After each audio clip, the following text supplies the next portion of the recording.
మద్యం కేసులో ఎలాగైనా జగన్మోహన్ రెడ్డిని అరెస్ట్ చేయాలి అని చూస్తున్న కూటమి ప్రభుత్వం ఈరోజు సిట్ అధికారుల చేత హైదరాబాదు ఫామ్ హౌస్లో రాజ్ కసిరెడ్డి ఫామ్ హౌస్లో 11 కోట్లు దొరికింది అని వాళ్ళు ఏదైతే ఆరోపించారో అసలు ఆ ఫామ్ హౌస్ నాది కాదు, ఆ డబ్బులు నావి కావు అంటూ ఏసీబీ కోర్టులో రాజ్ కసిరెడ్డి అఫిడవిట్ దాఖలు చేయడం జరిగింది.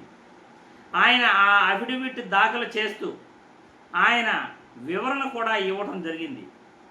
ఏదైతే సిట్ చెబుతున్న కట్టుకథలు అవి నిజం కాదు, సిట్ అధికారులు నాకు బెయిల్ రాకుండా వాళ్ళు కట్టుకథలు చెబుతున్నారు, కుట్రపూరితంగా వ్యవహరిస్తున్నారు అని రాజకసిరెడ్డి సిట్ అధికారులను ఉద్దేశిస్తూ అసలు వాళ్ళు చెబుతున్న ఫామ్ హౌస్ అసలు నాది కానే కాదు, ఆ ఫామ్ హౌస్ తీగల విజయేంద్ర రెడ్డిది, ఆయన హాస్పిటల్స్, ఇంజనీరింగ్ కళాశాలలు, డయాగ్నోస్టిక్స్ సెంటరు అన్నీ నడుపుతున్నాడు, ఆయన మంచి కోటీశ్వరుడు, ఆయన కోట్లల్లో టర్నోవర్ చేస్తూ ఉంటాడు, నా భార్య ఆయన హాస్పిటల్లో పనిచేస్తూ ఉంది, అంతకు మించి తీగల విజయేందర్ రెడ్డికి నాకు ఎటువంటి సంబంధం లేనే లేదు, ఆ తీగల విజయేంద్ర రెడ్డికి సంబంధించిన ఫామ్ హౌస్ అది నా ఫామ్ హౌస్ కానే కాదు అని రాజ్ కసిరెడ్డి ఏసీబీ కోర్టులో అఫిడవిట్ దాఖలు చేయడం జరిగింది.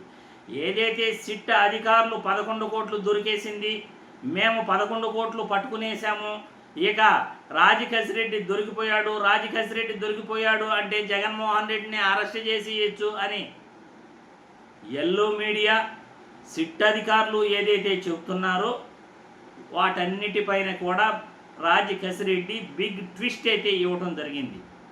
ఆ ఫామ్ హౌస్ నాది కాదు, ఆ ఫామ్ హౌస్లో దొరికిన డబ్బు నాది కాదు, తీగల విజయేంద్ర రెడ్డికి సంబంధించిన ఆ ఫామ్ హౌస్ అది, తీగల విజయేందర్ రెడ్డి ఆయన బాగా డబ్బున్న ఒక పారిశ్రామికవేత్త, ఆయన ఇంజనీరింగ్ కళాశాలలు మరియు హాస్పిటల్స్, డయాగ్నోస్టిక్ సెంటర్స్ ఆయన నడుపుతుంటాడు, ఆయనకు డబ్బు కొరతే కాదు, 11 కోట్లు దొరికాయి అని సిట్ నన్ను ఎలాగైనా బెయిల్ రాకుండా వాళ్ళు నా బెయిల్ను రద్దు చేసే కుట్ర పన్నుతా ఉంది అని ఆయన ఏసీబీ కోర్టులో అఫిడవిట్ దాఖలు చేయడం జరిగింది.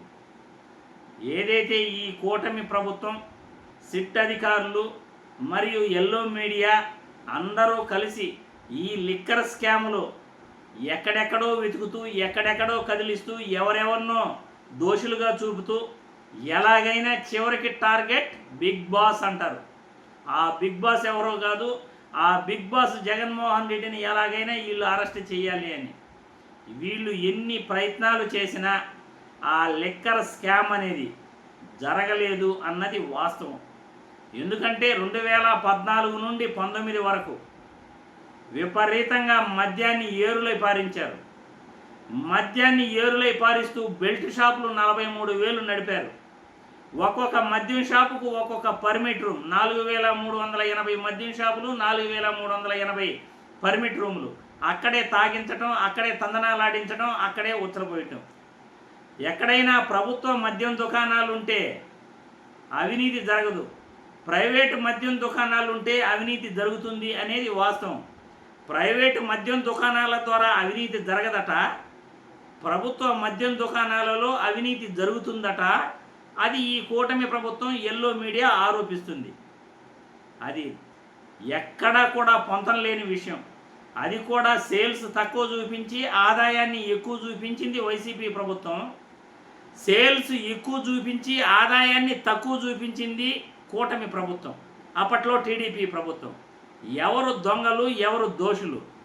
2024 ఎన్నికల తర్వాత కూటమి ప్రభుత్వం ఈరోజు మద్యం షాపులు నడుపుతూ ఒక్కొక్క మద్యం బాటలు పైన ఎంఆర్పి ధర కంటే 10-20 రూపాయలు ఎక్కువగానే అమ్ముతున్నారు.